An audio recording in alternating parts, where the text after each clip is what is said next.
Hi, my name's Phil. I like talking about politics, and with Trump scenting the possibility of a peace agreement between Ukraine and Russia in pursuit of the Nobel Peace Prize he seems to think he deserves, President Macron of France has been setting out the reality of how Russia's economy and politics is set up and why he's come to the conclusion it is incapable of being peaceful anytime soon. He has described Russia as an ogre which needs to keep eating in order to survive. So what exactly does Macron mean by this, and who does he want to heed the message? But first, for daily news and politics, please click the subscribe button to stay notified.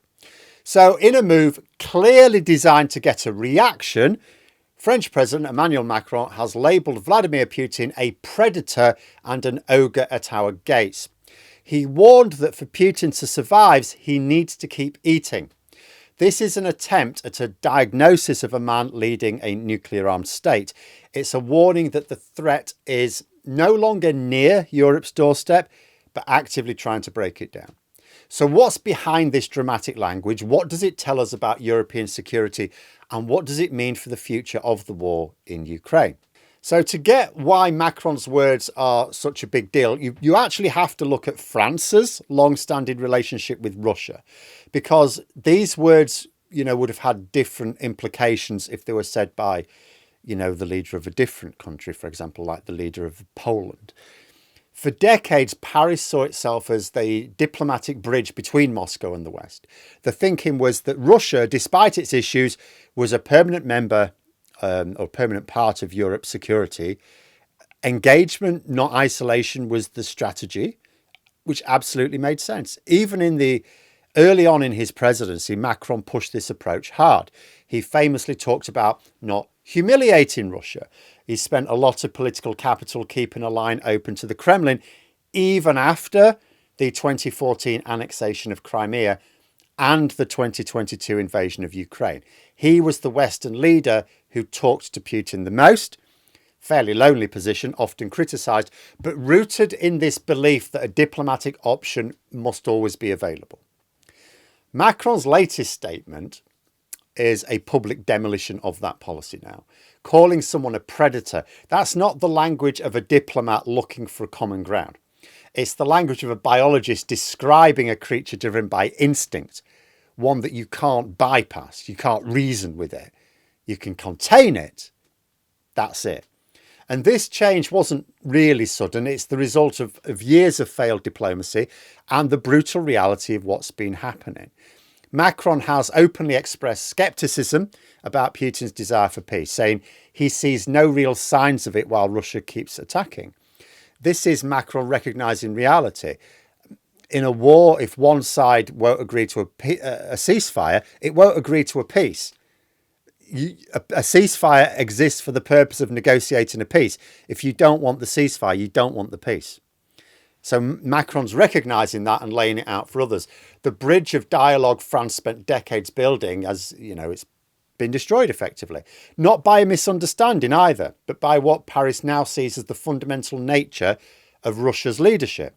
Macron has explicitly stated that Russia has consistently been a force for destabilisation, almost never honours its commitments.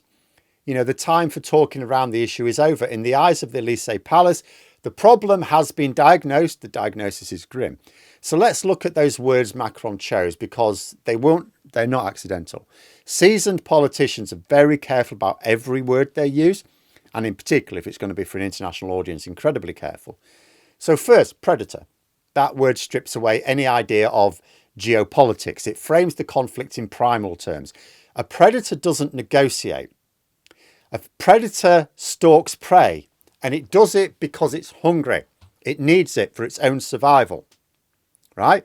You can't say to a predator, leave the rabbit alone and I'll give you a pat on the head. That's no good for it. It needs the rabbit to eat. It doesn't have political goals that a treaty can satisfy. It's got an appetite. Macron's warning that Putin needs to keep eating to survive directly claims that Russian expansionism isn't a policy choice. It's a core requirement for the regime's own stability. It's something that Putin himself has little control over, even though he seems more than happy with the environment he created. It suggests a cycle of consumption that doesn't stop with Ukraine because it can't. Then there's the phrase, an ogre at our gate. So this is very different now. Predator's biological. Ogre comes straight from medieval fairy tales. Ogres are monsters. They're cruel, they're savage. They exist outside of civilization. They're the villains in stories you tell kids to warn them about existential dangers beyond the safety of the home. By using the term, Macron is doing something profound. He's taken the conflict out of the world of abstract foreign policy. He's placing it in a cultural context that everyone in Europe sort of understands on a gut level. He's saying this isn't a competitor. This is a monster intent on destruction. He made the point that Russia spends 40% of public expenditure on defence. This is a country set up for war. It's impossible to make a rapid transition to peace without collapsing economically and especially politically. So Russia has to keep fighting. Hence the description as a predator as well. This language is a psychological tool. It's designed to wake up Europe that Macron fears has become too comfortable and naive about the threat it faces. He's not just describing Putin.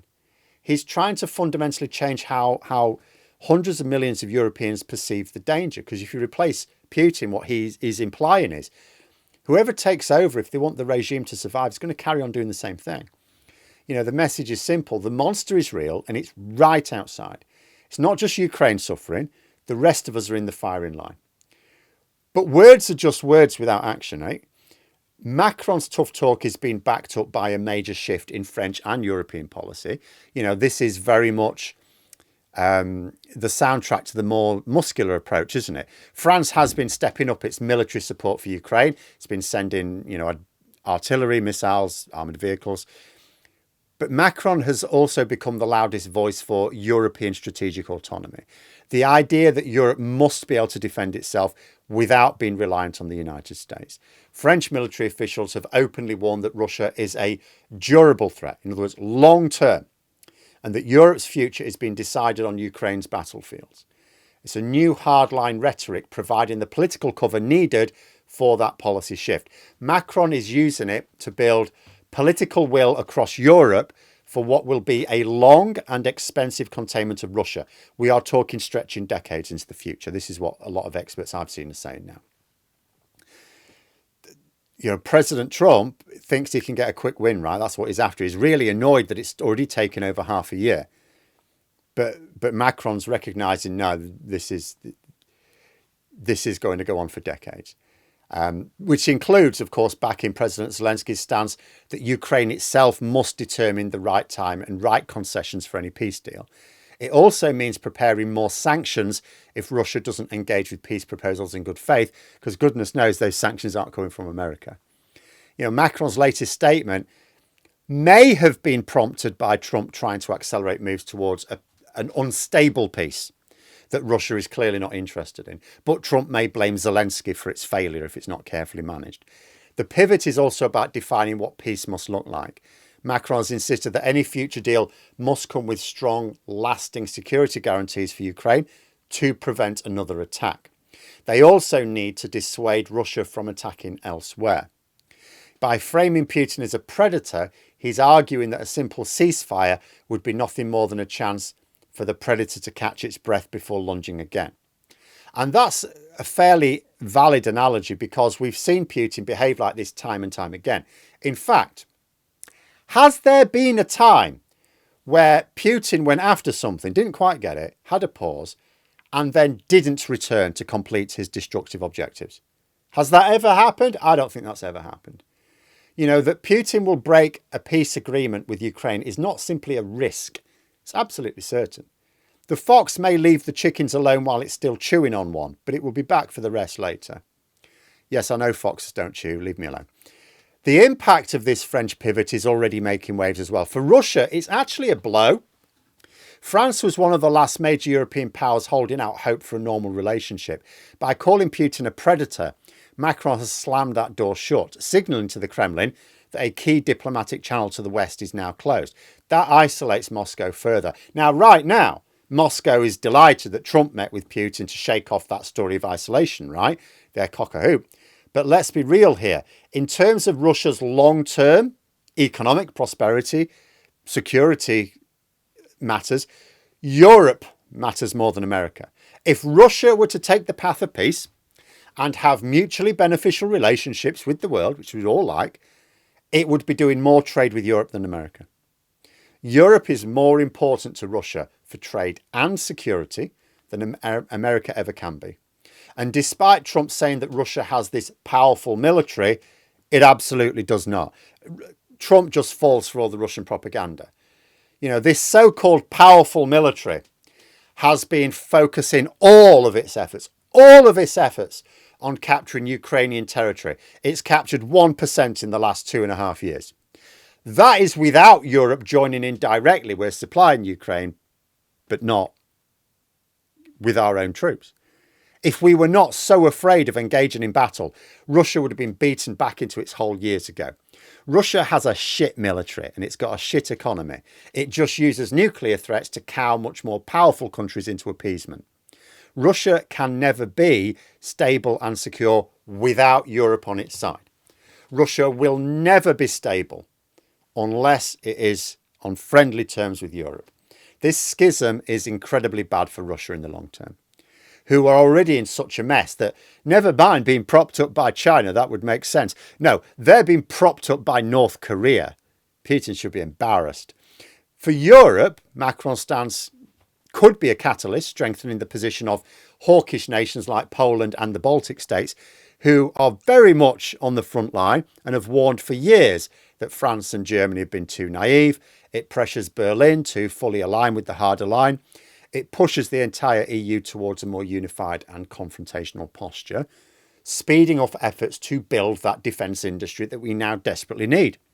The debate is no longer if Europe is threatened, but how it must respond to the very obvious threat. For Ukraine, a clear diplomatic win. It validates their narrative that they are fighting for all of Europe's security. Hearing the leader of France use language like predator and ogre, a morale boost, assures Kyiv that at least one of Europe's major powers gets the existential nature of their fight. And for the United States and NATO, France's position simplifies and I guess complicates it. It pulls Paris closer to the alliance's consensus on the Russian threat, but it also supercharges Macron's push for a more autonomous European defence, which, you know, France had been after for a little while. Listening to Trump saying that whatever military support is given in Ukraine after the peace deal cannot come from NATO just makes NATO less relevant. It literally exists to counter Russian aggression. That's what it's created for. It's its only purpose. Like, what else does NATO do? Seriously. It does nothing. So if the US will veto a role for NATO in doing NATO stuff, because, I mean, in theory, yes, NATO would also be active if another European country attacked another European country, but that's not happening. It's only Russia. So NATO's been stopped from doing NATO stuff by Trump. Well, then you need an alternative that cuts the United States out of the equation, right? That could lead to a stronger Europe within NATO, but also one capable of acting outside of NATO. But who is this message for? Not really Trump. He can't understand even simple concepts and he just falls for all the Russian propaganda. So it's certainly not for him. Very likely for other European leaders, because although the coalition of the willing is waking up to the reality of Europe needing to defend itself without American support in time, perhaps the fear is they just don't realise how urgent the crisis is. But I think possibly also for his own audience back home as well, maybe in France, because this is a shift in the way the French have approached Russia and trying to win them over, find diplomatic solutions, and now recognising that actually diplomatic solutions are probably impossible for a long-term peace, because as Macron says, the way the Russian state, the Russian regime is set up, it has to keep fighting. It cannot survive. If Russia has peace and stability, Putin's regime cannot survive. And Macron only has a limited amount of time on the world stage. He perhaps feels the need to throw all of his weight behind this in order to leave office with Europe in a stronger position. But let me know what you think in the comments below. For more content, you could subscribe to the channel or even join for access to streams and behind the scenes updates. Thanks for watching, and until next time, I'll see you later.